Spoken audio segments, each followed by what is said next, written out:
Hi students, I hope you're enjoying this first week of AP Lit and diving into short fiction. It's one of my favorite genres just because there's so many things you can discuss and talk about with such a small little masterpiece. So I'm going to pick some of my favorites during the next couple of weeks that I think will stick with you throughout the whole entire semester, and you'll think back to how you really learned how to better read and comprehend the complex situations and connections between characters. So as you can see on my screen, this is where you guys are today. You're completing 1, 2, 3, and 4 of this process for the week. And you're listening to this because you've obviously just listened to Jamaica Kinkaid read her Girl, which is a really famous passage because she is such a American voice that speaks to diversity and to the human experience that is different than most, where she grew up in a lot of poverty and grew up where there was a lot of different cultural norms and gender norms. So wanted to introduce that to you to start thinking about when you have two characters in a piece of literature and they have conflicting wants and motives and desires. So I'm hoping that this chart that I've introduced you to is a technique you can use whenever you're reading something that two characters are at odds. And as you can see right here, I have this T chart for girl, but anytime you're in my course and you want to use this same T chart, you can, of course, draw it on your paper and do it for other characters or other pieces of fiction, or even poetry if there's characters in it. But in my tree, you can also see down here in yellow pages, I have this T chart for character analysis, and it's generic. And you can always click on it, and it will pull up a blank one, and you can always print it and use it. It's similar to the one that I have you using now, but it's just a generic one. So let me go back to what you're doing now. So at this point, you've read Girl and you've heard this voice of this mother talking to her daughter about all the different things that she expects from her. And although we get very little from the daughter, we can still make inferences about what this relationship is like. And so if you pull up the T chart that I made for you, that shows my examples, what I did was I highlighted this first top block up here is what does the character want? And on the left-hand side is the girl, and on the right-hand side is the mother. So let's start with the mother because that's a little more obvious, I think. So I just did some bullet points and just brainstormed what I felt like the mother wanted. And I put down obedience.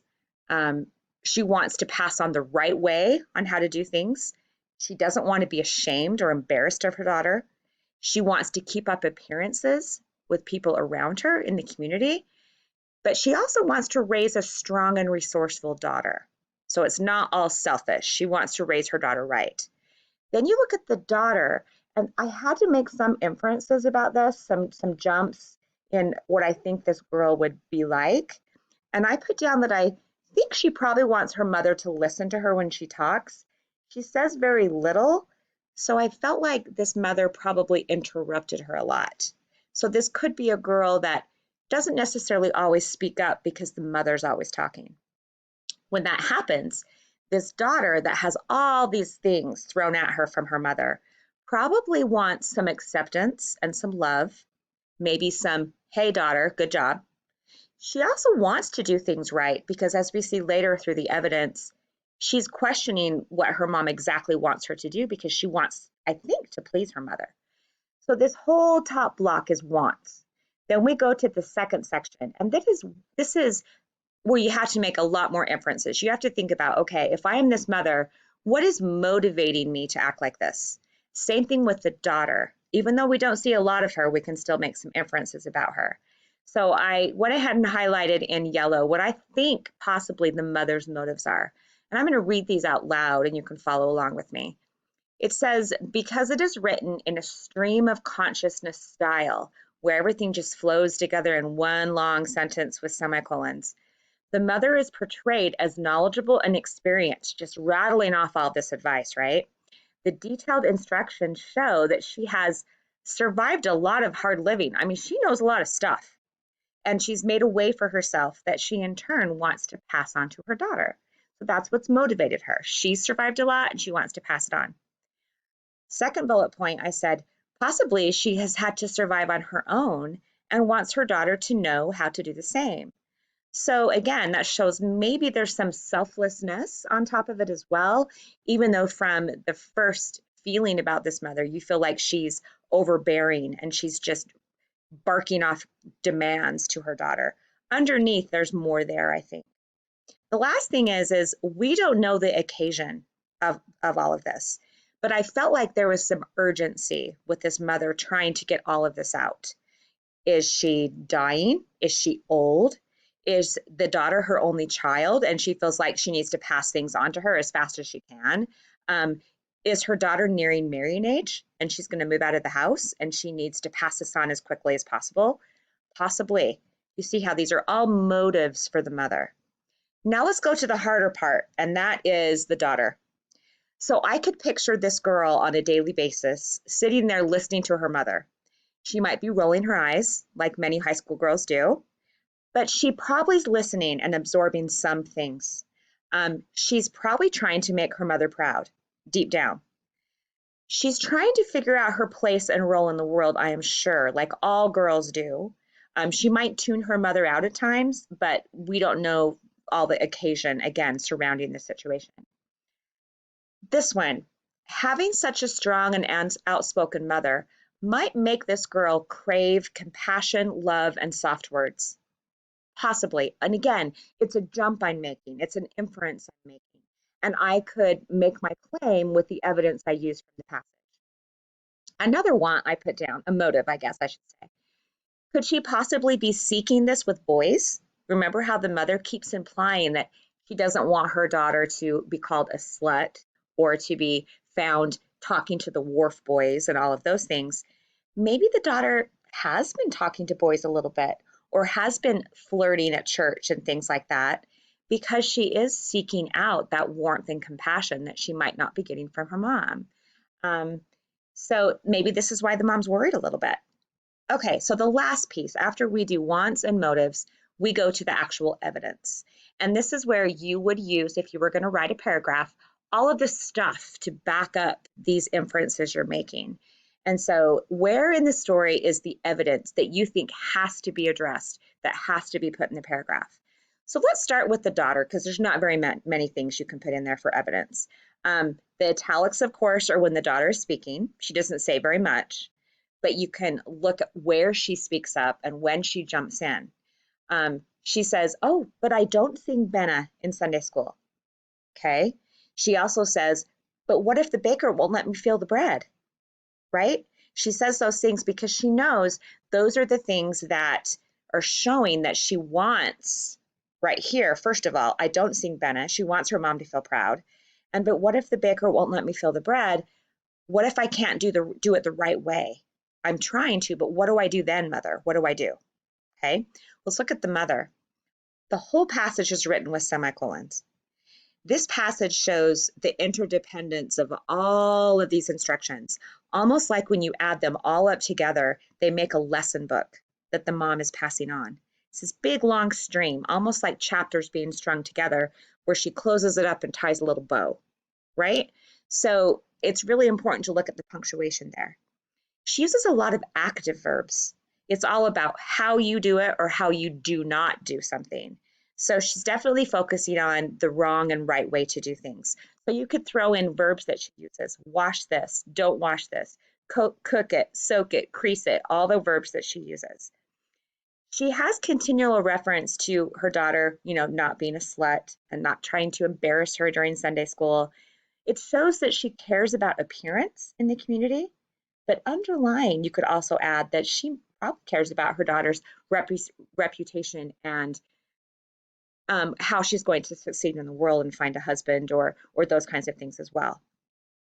There's a whole middle passage where she describes about how to smile differently in different situations and how to set the table in different situations.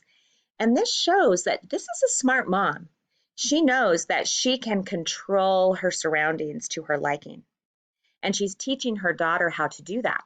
To be, like I said up here, what she wants is to raise a strong and resourceful daughter, somebody that's able to do all these things for herself and to manipulate the situation.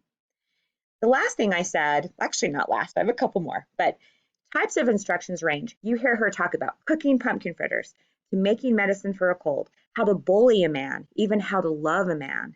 So this is a woman that's done all ranges of experience. She's not just in the kitchen. She's not just out in the farm. She's everywhere in life. And she wants her daughter to be prepared to do the same. There's a long range of hats this daughter's going to have to wear.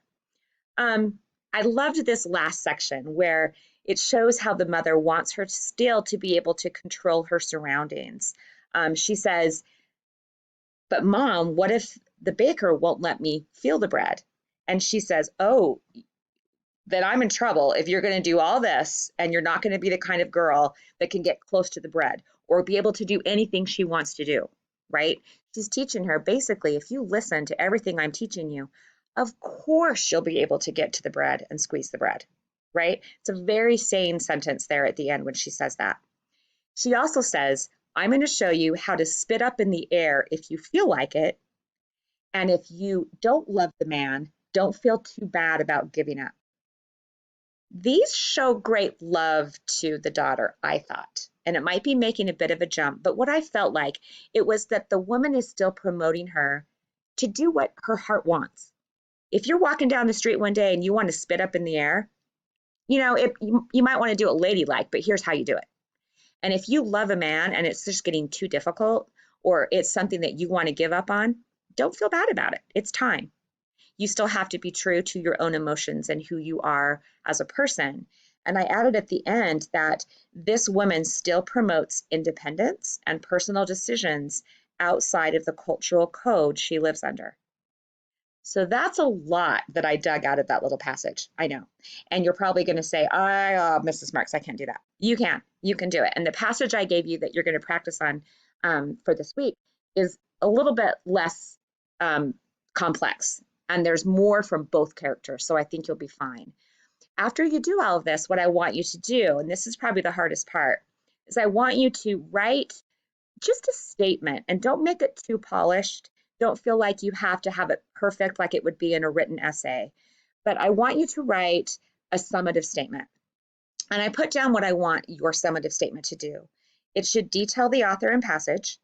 It should highlight the occasion or plot line of the story. It should briefly reference techniques used to bring about theme. Again, you don't have to do a laundry list of things like you did in AP Lang. List every rhetorical strategy. You don't have to do that. It could be one thing. It could be two things.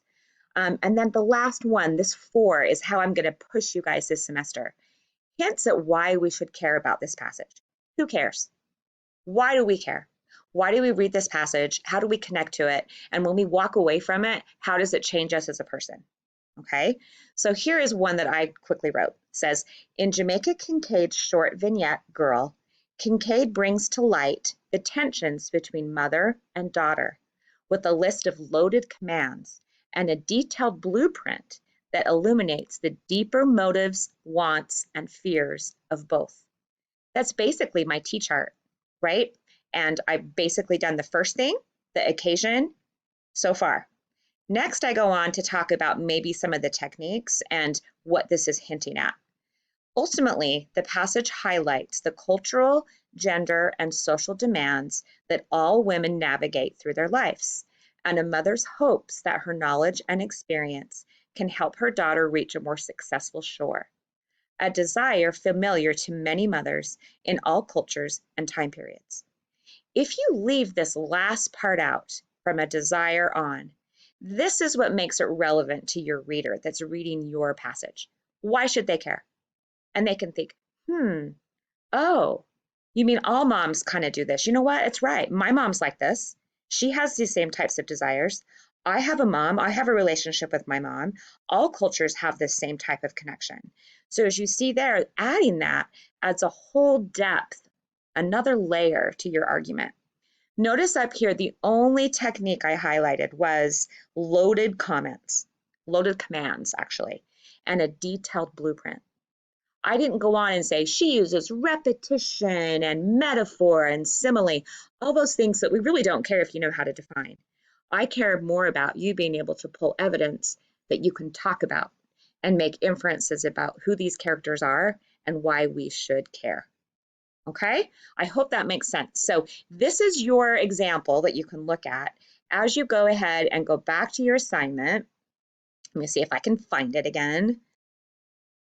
Okay, so your next part is to come down here and you're going to be doing the reunion by Cheever, and you're going to read the reunion and you're going to do the same thing on this T-chart that's blank. And you're going to try to just go through and fill in those 3 sections as much as you can. I don't care if they get in the wrong sections, but I just chunked it like wants, motives, and evidence. And then to write that summative statement. And trust yourself, trust your gut, and just go for it. Really try to understand who this father and son are. Very interesting duo, and I think you'll have a lot to say about it. So I think that's it. If you have any questions on this T-chart assignment, please feel free to reach out with It's Learning email, and I'll respond back with whatever you need help with. Good luck and enjoy.